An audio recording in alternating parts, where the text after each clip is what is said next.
జీవిత ప్రయాణంలో ఒక్కోసారి మనల్ని ఎవరూ అర్థం చేసుకోవడం లేదని, మనం ఒంటరి అయిపోయామని అనిపించడం సహజం. కానీ సృష్టికర్త అయిన దేవుడు తన బిడ్డలను ఎన్నడూ విడిచిపెట్టనని బైబిల్ గ్రంథం ద్వారా పదే పదే ధైర్యం చెబుతున్నాడు. బైబిల్లో అత్యంత శక్తివంతమైన వాగ్దానం ఇది. మనుషులు మనల్ని విడిచిపెట్టినా దేవుడు మాత్రం మన చేయి వదలడు. ధైర్యము వహించి నిబ్బరముగా నుండుడి. నీ దేవుడైన యెహోవా తానే నీతో కూడా వచ్చుచున్నాడు. ఆయన నిన్ను విడువడు, నిన్ను ఎడబాయడు. మనం కష్టాల్లో ఉన్నప్పుడు భయం వేయడం సహజం. ఆ సమయంలో దేవుడు మనకు ఒక గొప్ప భరోసా ఇస్తున్నాడు.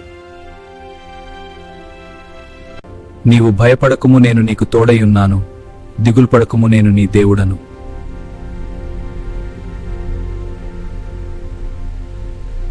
ఈ వచనం ప్రకారం మనం ఒంటరిగా పోరాటం లేదు. మనల్ని బలపరిచే దేవుడు మన పక్కనే ఉన్నాడు.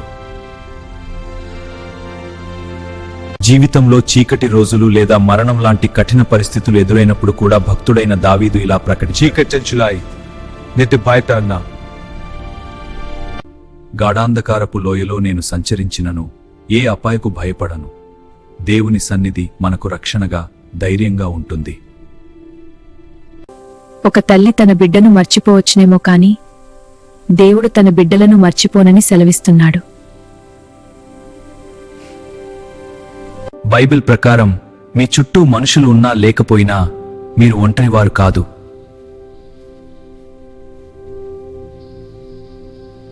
లోకమంతా మిమ్మల్ని వదిలేసినా మీ పేరును తన అరచేతుల మీద చెక్కుకున్న దేవుడు మీకు తోడుగా ఉన్నాడు. ప్రార్థన ద్వారా ఆయనతో మాట్లాడండి. ఆయన వాక్యం ద్వారా ఆయన ఓదార్పును పొందండి. గుర్తుంచుకోండి, మీ కన్నీటిని చూసేవాడు, మీ హృదయ వేదనను ఎరిగినవాడు ఆయన ఒక్కడే.